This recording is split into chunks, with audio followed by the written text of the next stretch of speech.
Hello everyone. तो चलिए हम लोग ऑलरेडी अभी झील को पढ़ रहे थे और झील से रिलेटेड जितनी भी फैक्ट्स थी उन सभी चीज़ को हम लोग पिछली वाली क्लास में ऑलरेडी कवर कर चुके हैं। तो ऑलरेडी मैंने जितने भी झील के बारे में आपको बताया, अगर आप वो वीडियो नहीं देखे हैं तो पीछे आप यूट्यूब पे जा करके उस वीडियो को भी देख सकते हो। आई बटन में इसका लिंक भी मिल जाएगा आपको, आप वहाँ से भी उस वीडियो को देख सकते हो और डिस्क्रिप्शन में भी आपको उसका लिंक बजाबता मिल जाएगा।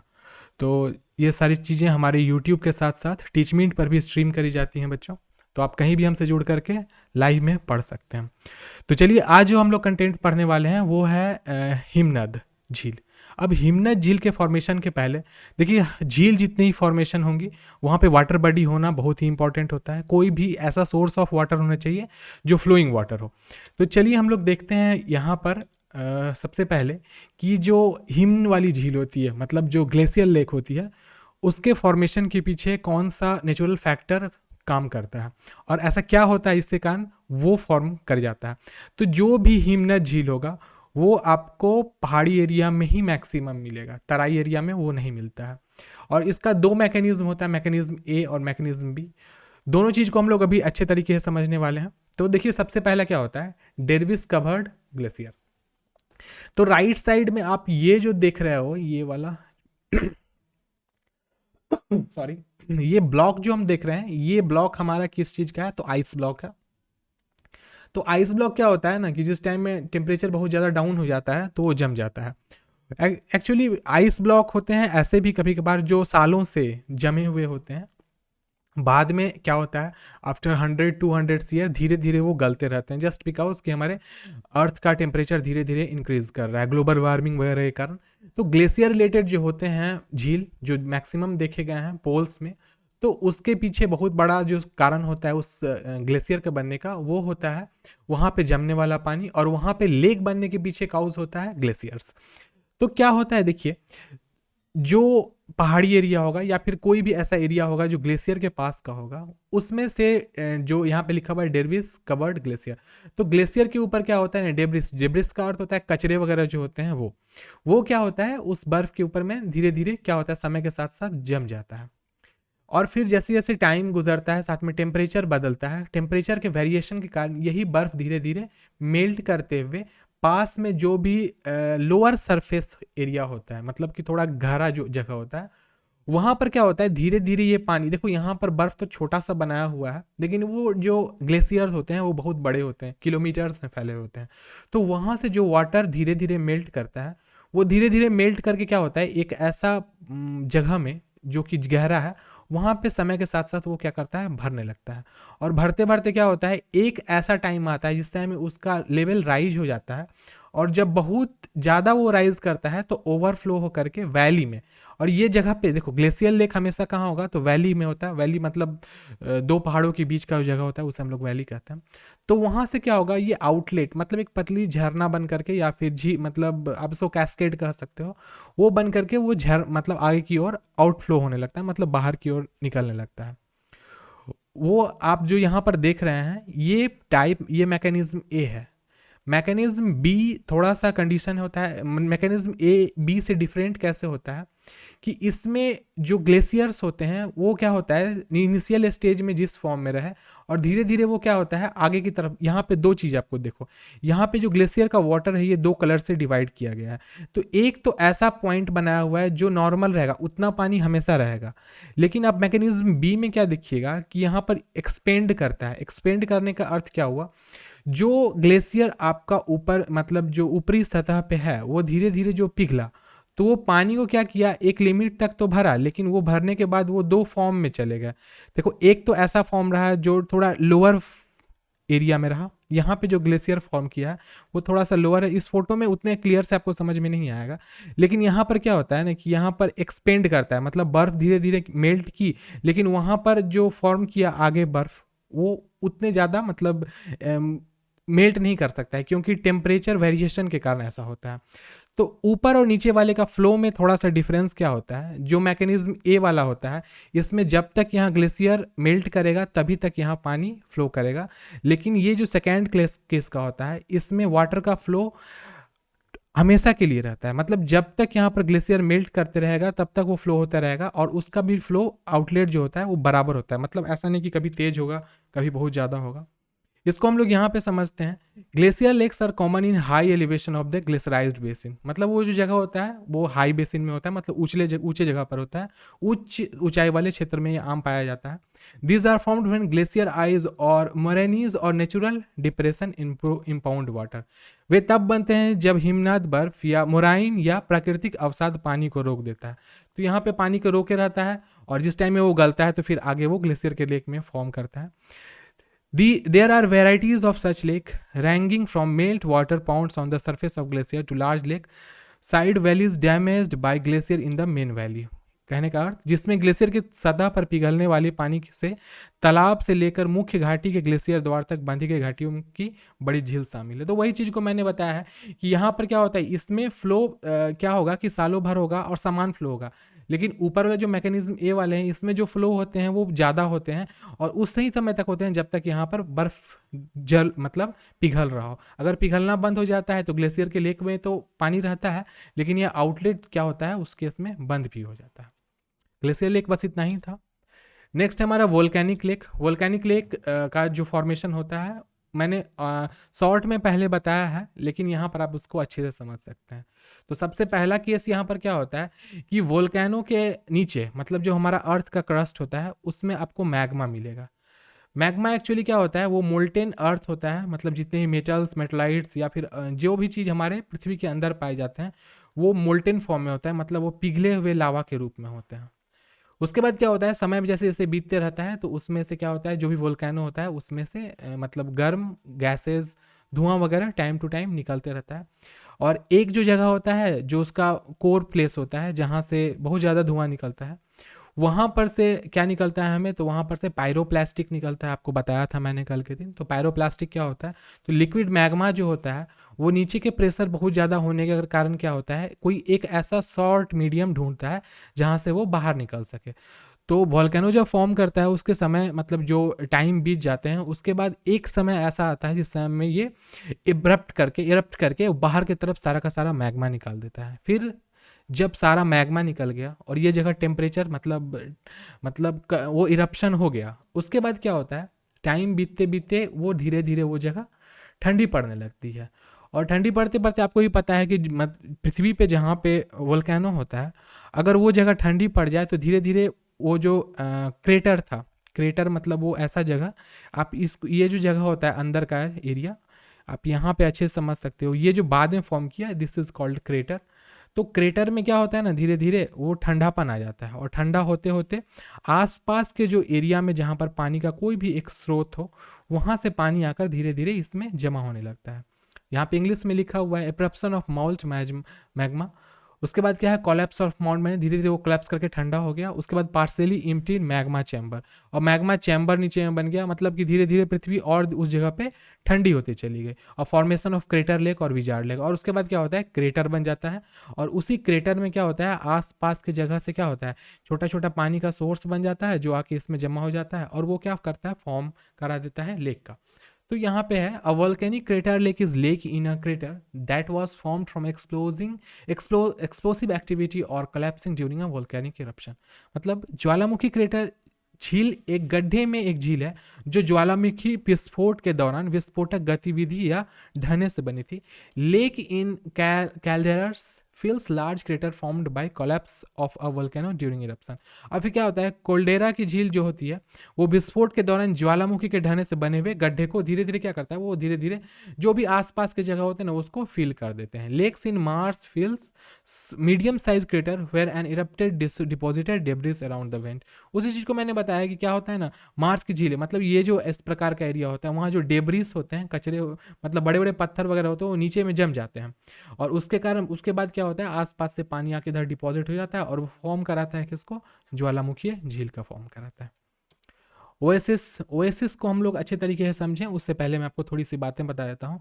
ओएसिस का जो फॉर्मेशन होता है वो हमेशा कहाँ होता है, तो सैंडी एरिया में होता है, मतलब मरुस्थल में। तो इसका बहुत बड़ा एग्जाम्पल आपको राजस्थान में मिल जाएगा।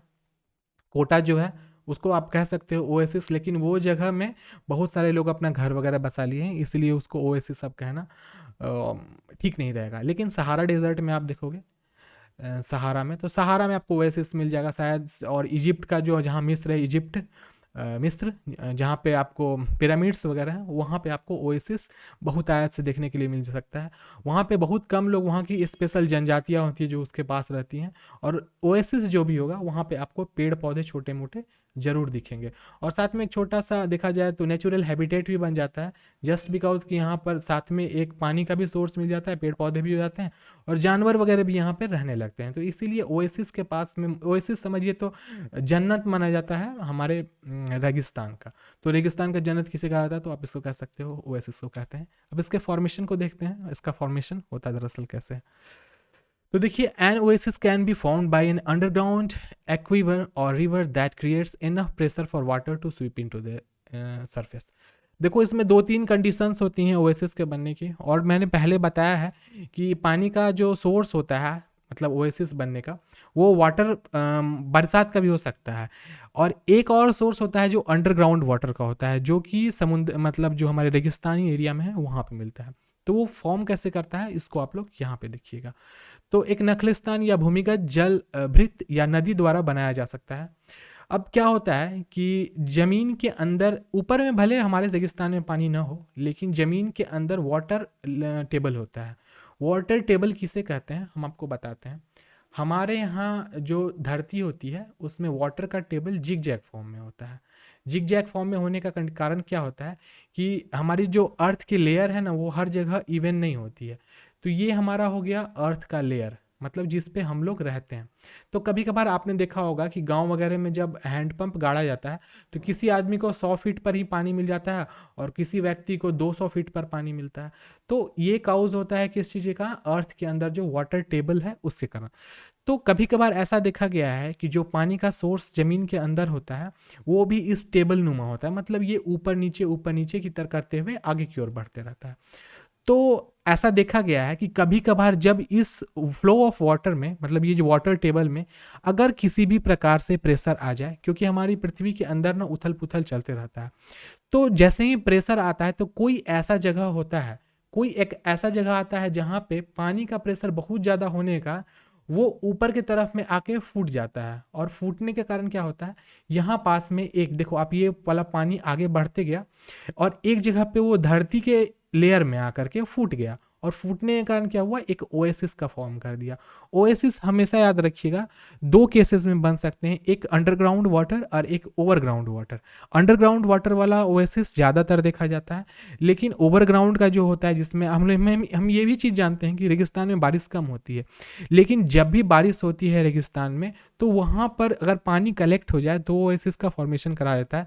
और ऊपर मतलब ओवर लेयर वाली जो बारिश होती है वो भी बहुत बड़ा काउज बनती है कि इस चीज़ को फॉर्मेशन कराने में, तो ओएसिस को फॉर्म कराने में। क्यों, इस चीज़ को हम लोगों को समझते हैं एक दूसरे मैप के, एक दूसरे टेबल के जरिए। बच्चों इस चीज़ को आप लोग ध्यान से देखिएगा, आप इमेजिन करो, आप इस चीज़ को समझना ढंग से, क्योंकि ये चीज़ बहुत ही इंपॉर्टेंट बनता है। अगर आप ढंग से नहीं समझिएगा तो हो सकता है शायद आपको प्रॉब्लम हो जाए। देखो मैं आपको समझाता हूँ।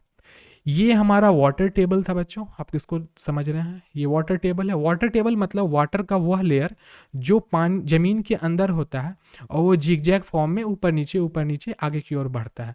कहीं पर ज़्यादा भी होता है, कहीं पर वो कम भी हो जाता है। तो जैसे कि अगर बारिश हुई, जस्ट इमेजिन करो ये रेगिस्तानी एरिया है, यहाँ पर बारिश हुई और ये जो जगह था किसी प्रकार से उस जगह पे आकर के बारिश का पानी धीरे धीरे कलेक्ट होने लगा। तो पानी का कलेक्शन होने लगा तो ये जगह गीली हो गई, ये जो पार्ट है हमारा वो पानी का गीली हो गया। और जिस समय में और भी दूसरी जगह बारिश हुई तो धीरे धीरे जो जगह गीली हुआ और पानी धीरे धीरे क्या हुआ, ज़मीन के अंदर चला गया, और वो मिल गया जा करके कहाँ, तो वाटर टेबल से मिल गया। आप भी इस चीज़ को अपने घर के आसपास देखते हैं कि जहाँ पे हमारा हैंडपंप होता है वहीं पे थोड़ी दूर आगे बढ़ करके एक ज़मीन में गड्ढा खोद दिया जाता है, जिसके कारण जितने भी हैंडपंप के वाटर यूज़ किए हमारे होते हैं उस गड्ढे में जाके जमते हैं। और वो वाटर भी क्या होता है, मिट्टी के जरिए, मिट्टी में धीरे धीरे वो पानी अंदर जाता है और मल्टीपल लेयर में वो छन के दोबारा फिर हैंडपंप से हमारे बाहर निकलता है। तो उसमें वाटर का वेस्टेज भी नहीं होता है, साथ साथ क्या होता है, हमें नेचुरल वाटर भी मिलता है।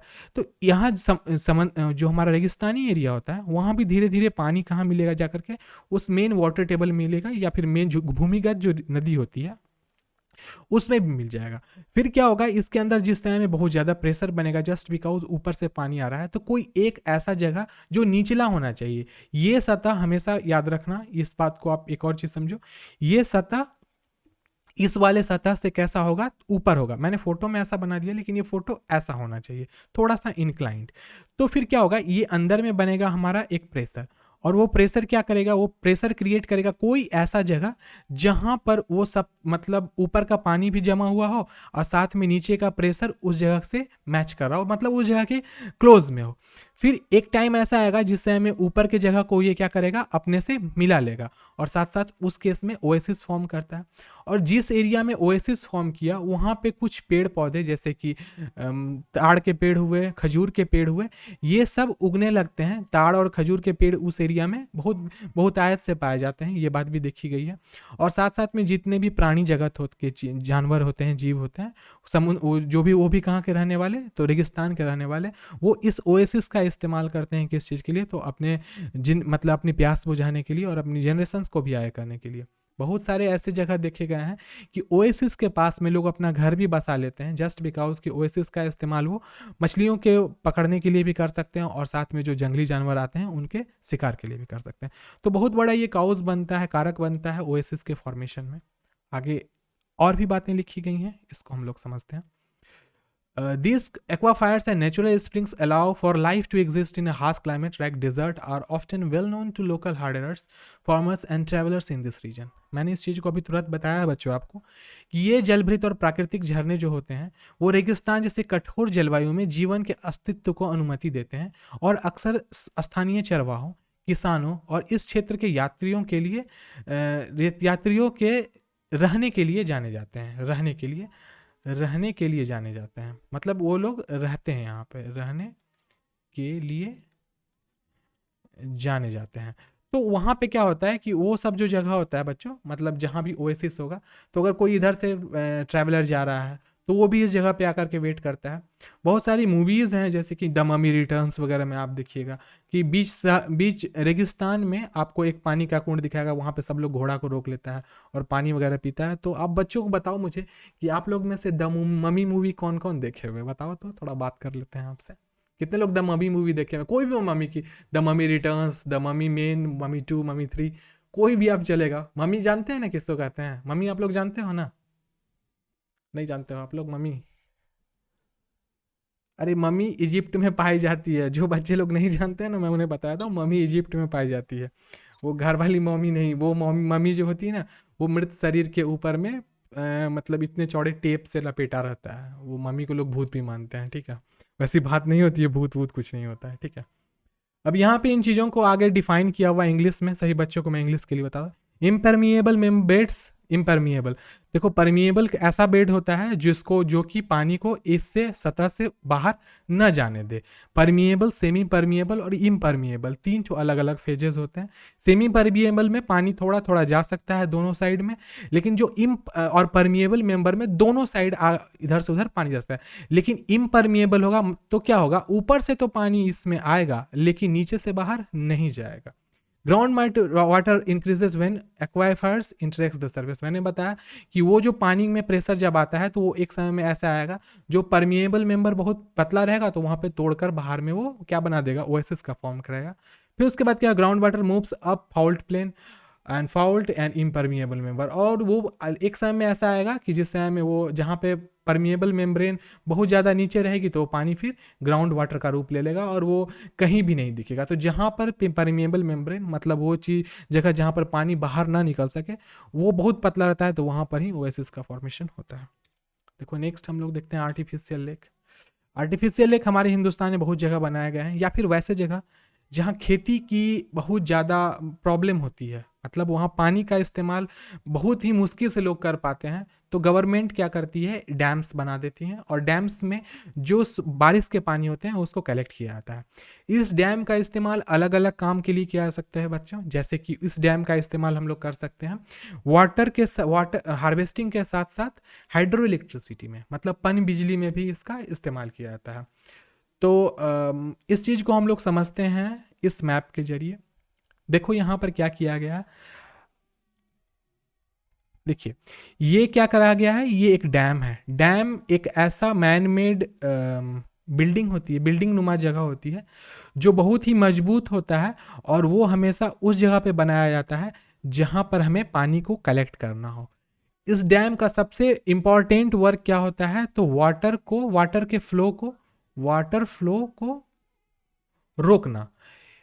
इस डैम का सबसे प्रमुख कार्य होता है वाटर फ्लो को रोकना। लेकिन वाटर फ्लो को रोका जाए तो उससे हमें कोई फायदा नहीं होता है, तो उसके लिए यहाँ पे पनबिजली, जिसको हम लोग हाइड्रो इलेक्ट्रिसिटी भी कहते हैं, तो हाइड्रो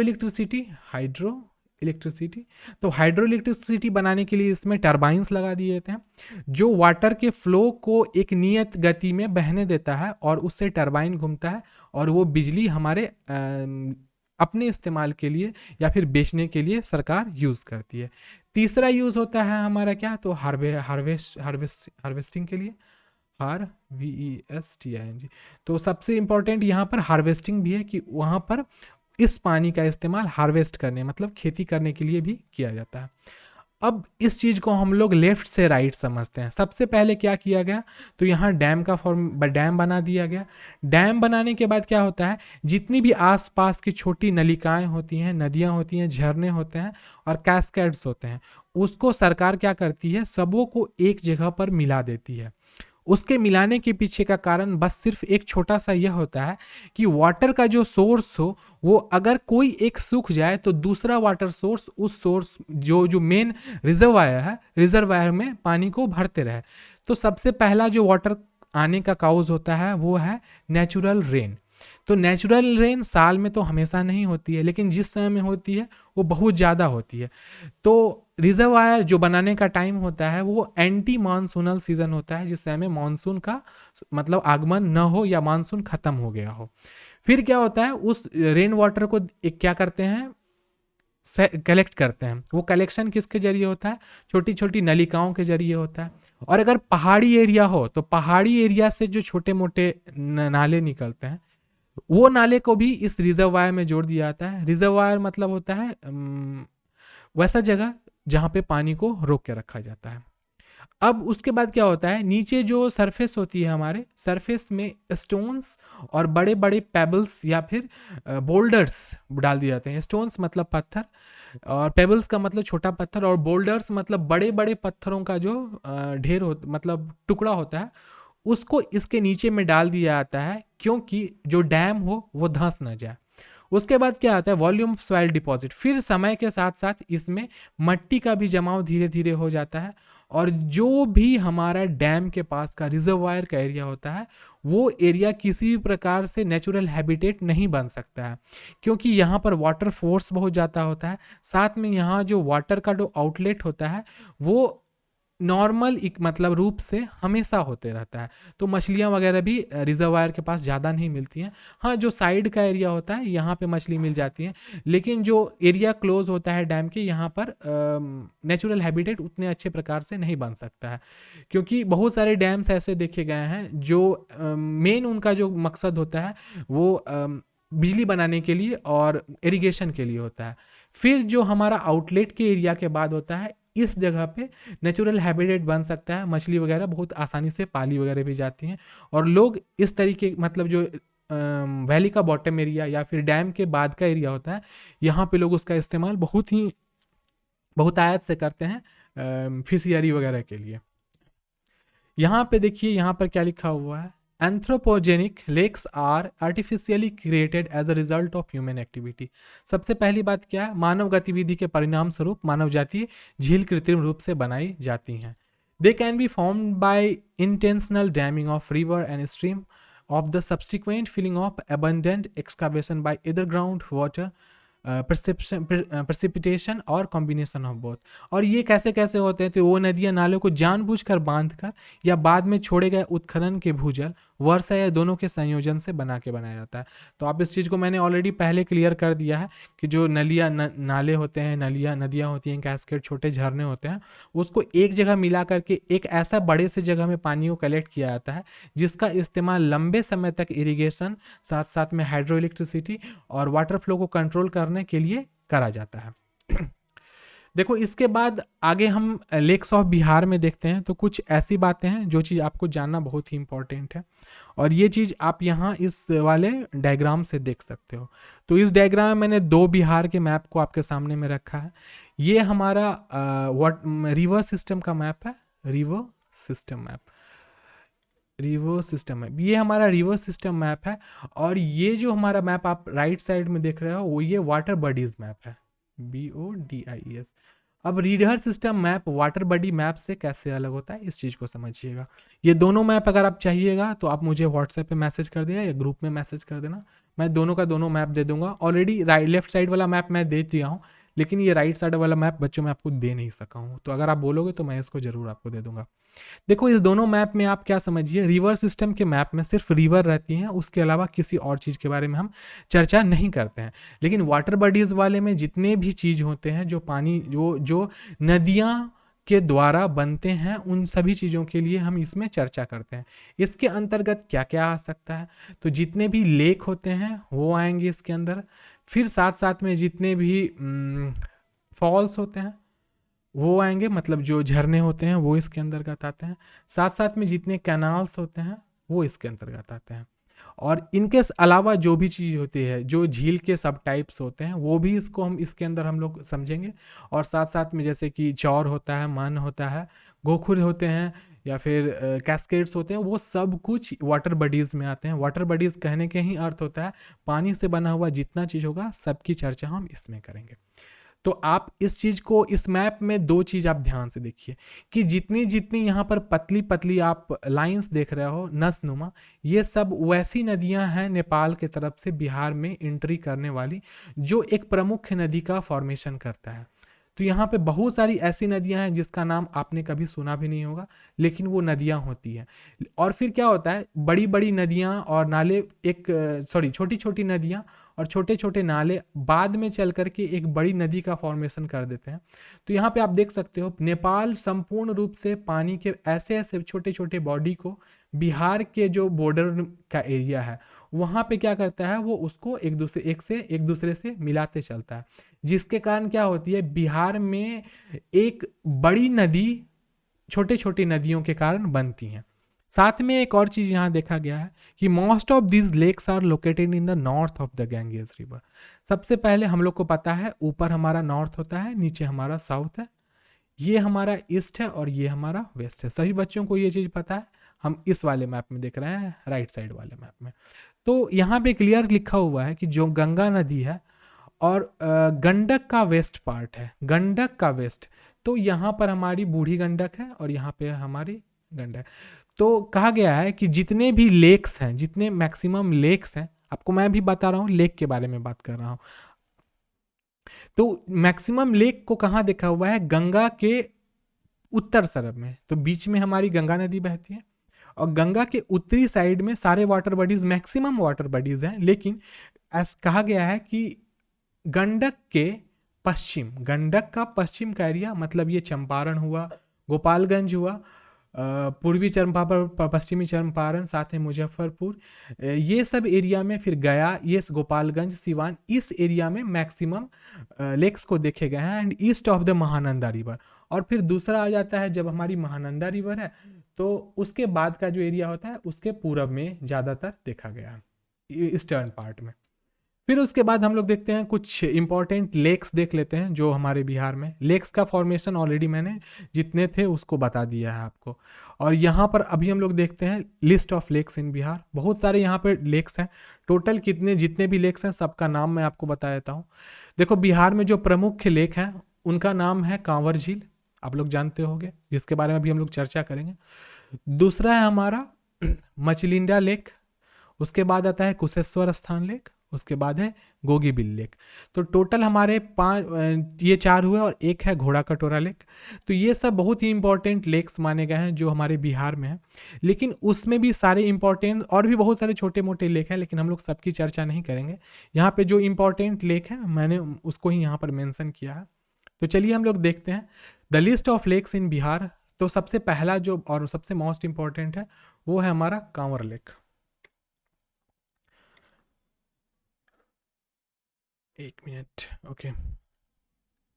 देखिए यहाँ पर क्या लिखा हुआ है, दलील सबसे पहला क्या है, interesting fact about Kanwar lake. कुछ उसके इंपॉर्टेंट फैक्ट है, उसको हम लोग यहाँ पे देखते हैं।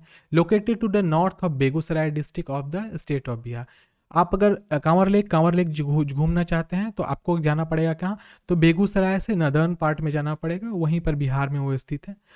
अब कांवर लेक फेमस किस चीज़ के लिए है, तो ये largest fresh water oxbow lake in India है। तो मैंने मंझोल आपको जिले में बताया है था सर। जो ऑक्सबो होता है वो इस फॉर्म का होता है, मतलब गोखुर नुमा होगा वो, पास में नदी भी रहती है, लेकिन वहाँ पे जो लेक होगा वो उसका शेप ऐसा होगा, उसका शेप मैक्सिमम केस में देखा गया है।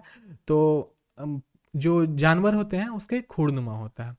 लार्जेस्ट फ्रेश वाटर, और सबसे पहली दूसरी बात ये फ्रेश वाटर है। फ्रेश वाटर मतलब यहाँ का पानी बहुत ज़्यादा फ्रेश होता है, ये सलाइन वगैरह समुद्री वाटर नहीं होता है, फ्रेश वाटर ये। और सबसे बड़ा है, सबसे पहली बात इसकी कंडीशन में आती है, लार्जेस्ट है। Shares border with river Burhi Gandak in waste and south.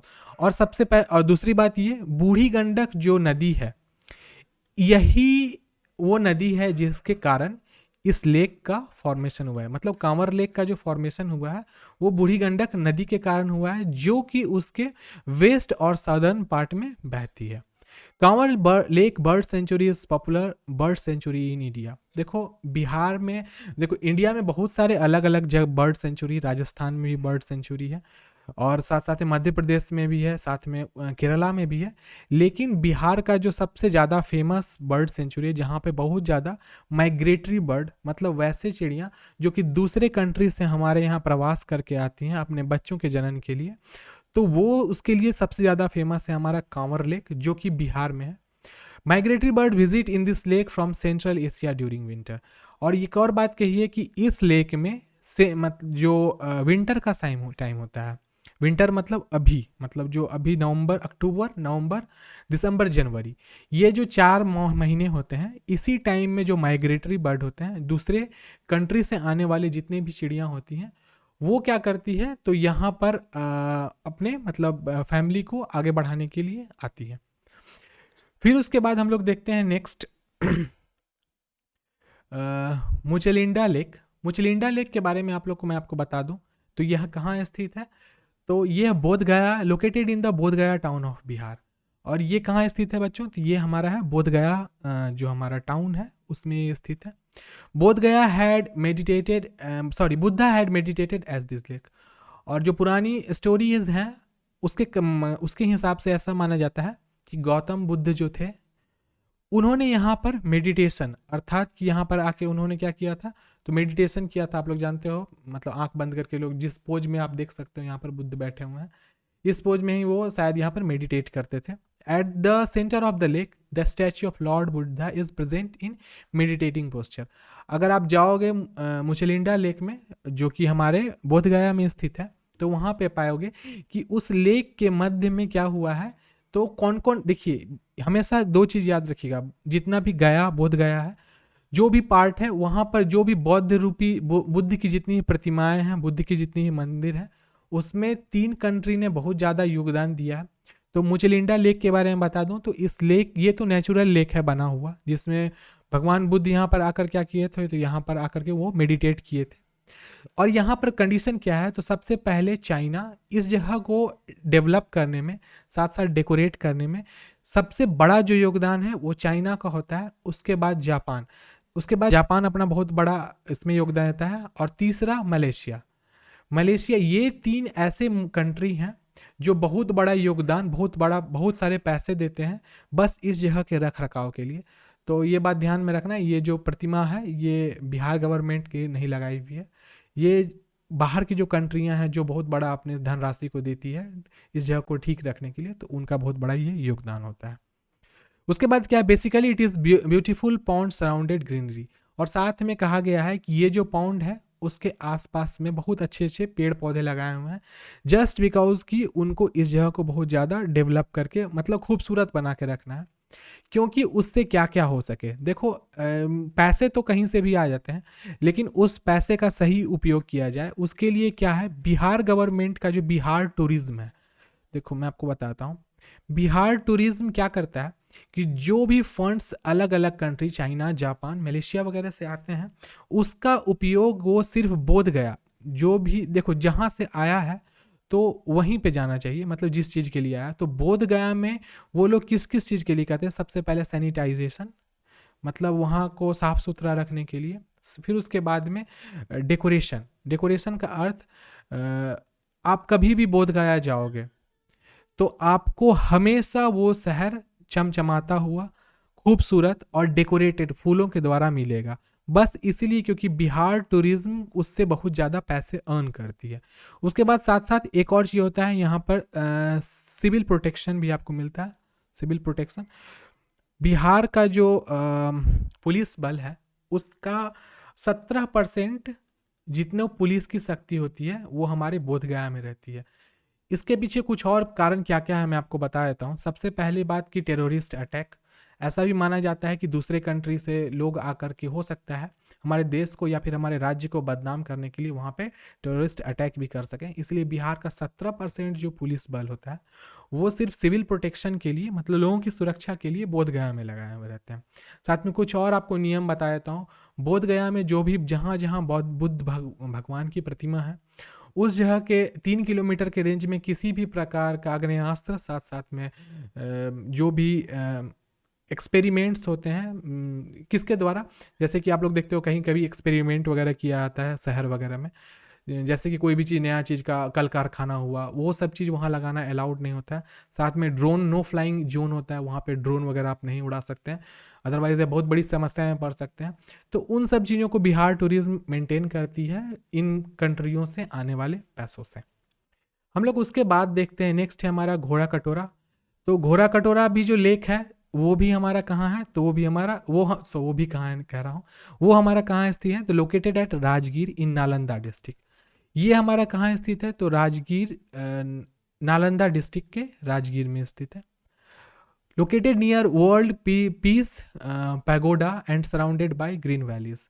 तो वहाँ आप इससे पहले जो हम लोग देखे हैं इस वाले में, मतलब मुचलिंडा लेक में आसपास में पेड़ लगाए गए थे बच्चों, लेकिन ये घोड़ा कटोरा लेक जो राजगीर में स्थित है उसके आसपास में ऑलरेडी प्रकृति के ही द्वारा बनाए गए, आपको बनाए गए कह रहा हूँ, प्रकृति के द्वारा ही छोटे छोटे पहाड़ बने हुए हैं यहाँ पर। और साथ साथ में ये जो जगह है वो इन द बेसिन ऑफ प्रकृति है, मतलब नेचर के समझो तो लोअर एरिया में है, सॉरी बेसिन में है। Located near world peace pagoda, और वर्ल्ड पीस पैगोडा जो है जो सिचुएटेड हमारा राजगीर में वहाँ पे है। Boating is available. लोग ऐसा मानते हैं कि ये जो झील है वहाँ पर बोटिंग, मतलब वहाँ पे नौका वगैरह लोग आसानी से चला सकते हैं। ओके, घोड़ा कटोरा का क्या मतलब होता है बता देता हूँ मैं। It is believe that kind Jarasandh from Mahabharata had his stable at this lake. देखो बच्चों, मैं इस चीज़ को बताने वाला था, मुझे पता था बच्चा का जवाब क्वेश्चन भी आ गया। सोनम पूछ रही हैं कि घोड़ा कटोरा का मतलब क्या होता है। तो देखो महाभारत, आपने महाभारत की स्टोरी, ये जो महाभारत है ये एक काव्य है, दुनिया का सबसे बड़ा काव्य माना जाता है महाभारत को, और ये बहुत दुनिया का सबसे बड़ा हस्तलिखित काव्य है, आप याद रखिएगा। कोई अगर एक क्वेश्चन भी जीएस का बन गया कि दुनिया का सबसे बड़ा काव्य कौन है, तो वो महाभारत है। और महाभारत एक स्टोरी है जिसमें कौरवों और पांडवों के बीच की लड़ाई को मतलब लिखा गया है। तो ऐसा माना जाता है, ये पुरानी लोक कहानी में है, और पता नहीं सच होगी या नहीं, मुझे नहीं पता इसके बारे में, लेकिन इस कहानी को जो भी लोग घोड़ा कटोरा के पास जाते हैं, मतलब ये इस झील के पास जाते हैं, उनको ये चीज़ वहाँ पे जो टूरिस्ट गाइड होते हैं वो बताते हैं। तो कहा जाता है ये कि जरासंध जो महाभारत से रिलेटेड थे, तो वो युद्ध के लिए जब जा रहे थे हस्तिनापुर कह रहा हूँ, जब वो युद्ध के लिए, पता नहीं युद्ध का जगह का मुझे नहीं पता है, जब वो युद्ध के लिए जा रहे थे तो वो बहुत लंबा यात्रा तय कर चुके थे, और लंबा यात्रा तय करने के कारण क्या हुआ था, वो उनकी पूरी की पूरी जो बटालियन थी, उनकी जो आर्मी थी, वो संपूर्ण रूप से थक गई थी। तो उन्होंने क्या किया था कि यहाँ पर, मतलब इस स्थान पे जो ये घोड़ा कटोरा लेक है, यहाँ पर उन्होंने अपना अस्तबल बनाया था। अस्तबल का अर्थ होता है ऐसे जगह जहाँ पे घोड़ों को आराम करने के लिए, विश्राम करने के लिए, या फिर उनको रहन रखने के लिए बनाया जाता है। तो लोग ऐसा मानते हैं कि जरासंध का घोड़ा का जो अस्तबल था वो यहाँ था, और वो अपने घोड़े को वहीं पर रखा करते थे अपनी सुरक्षा के लिए और अपने आर्मी के लिए। तो ये एक छोटी सी कहानी है जिसके कारण ये घोड़ा वो रखते रखते क्या बन गया, वो घोड़ा का कटोरा बन गया। मतलब कटोरा कहने का मतलब वो खाने वाला कटोरा। अब देखो ये जगह है, सो रिंग शेप में, देखो जो भी झील होगा वो ऐसा होगा। तो घोड़ा यहाँ पे रहता था और ये अपने रहने के लिए साथ साथ वहाँ पे अपनी ज़िंदगी व्यतीत करते थे, इसीलिए उस जगह का नाम घोड़ा कटोरा पड़ गया था। और ये स्टोरी एक्चुअली महाभारत के जरासंध से ली हुई है। उन्हीं का ये क्या था, स्टेबल था, मतलब घोड़ा रखने का जगह था, इसीलिए इसका नाम घोड़ा कटोरा पड़ गया। अब बोलिएगा आप कि महाभारत की स्टोरी बौद्ध धर्म की स्टोरी के साथ कैसे मैच की। तो मैं आपको इस चीज़ के लिए बता देता हूँ कि ऐसा, देखो मैं किसी कोई भी धर्म का अपमान नहीं करता हूँ, लेकिन एक फैक्ट बता रहे हैं आपको, ध्यान रखिएगा। देखो महाभारत का कोई साक्ष्य हमारे पास नहीं है। अगर आप इतिहास की कोई भी बुक उठा के पढ़ लो, आर एस शर्मा से लेकर के जो भी बुक उठा लो यार, मजुमदार सर की बुक उठा लो या फिर किन्हीं की भी बुक उठा लो आप, तो उसमें महाभारत का कोई भी साक्ष्य आपको नहीं मिलेगा। लेकिन आप याद रखिएगा, बौद्ध धर्म का, जैन धर्म का आपको साक्ष्य मिलता है। तो ऐसा लोग मानते हैं, देखो लोगों की फीलिंग्स को हर्ट नहीं करना चाहिए। अगर कोई मानते हैं कि महाभारत का युद्ध लड़ा गया था, तो हाँ लड़ा गया था, और लेकिन उसका कोई प्रूफ नहीं है, बल्कि बौद्ध धर्म का प्रूफ है। बौद्ध धर्म की जितनी भी चीज़ें थी, बहुत सारे बिहार के मंदिरों को अगर जब उत्खनन किया गया, तो मंदिर के नीचे में बौद्ध धर्म, बुद्ध की बहुत सारी प्रतिमा मिली हैं। तो इस चीज़ से लोग ऐसा भी मानते हैं कि कभी कभी, देखो मानने की बात है, बहुत सारे लोग ऐसा मानते हैं कि शायद मंदिरों के नीचे अवशेष के रूप में मतलब बौद्ध धर्म से रिलेटेड मूर्ति, या फिर बौद्ध धर्म की बहुत सारी जो, मतलब उनका जो समझो तो एक पूरा का पूरा सिविलाइजेशन ही वहाँ मिला था। तो पता नहीं क्या हुआ, देखो मैं ज़्यादा चीज़ नहीं बोलना चाहूँगा, थोड़ा सा संविधान से अलग हो जाएगा। और मुझे सच्चाई पता है, और पढ़ने लिखने वाले जितने भी बच्चे होते हैं ये इस चीज़ को जानते हैं कि जो चीज़ का साक्ष्य मिलता है लोग उसी चीज़ को मानते हैं। देखो गांधी जी को हमने आपने देखा है, इसीलिए मानते हैं। क्या आपने गांधी जी को देखा है? एक चीज़ बताओ, चलो मैं पूछता हूँ, गांधी जी को आप लोग में से कौन कौन देखा है? सच बताना जी, देखो कौन कौन, मैं भी देखता हूँ। कितने लोग गांधी जी को देखे हैं, बताओ तो जी, मैं भी थोड़ा देखूँ। कितने लोग गांधी जी को देखे हैं, जल्दी बताइए, यस नो, मैं बोलिए जी, कौन कौन लोग देखे हैं। यूट्यूब पे स्ट्रीम विंड कर रहा हूँ मैं, बताओ आप लोग कितने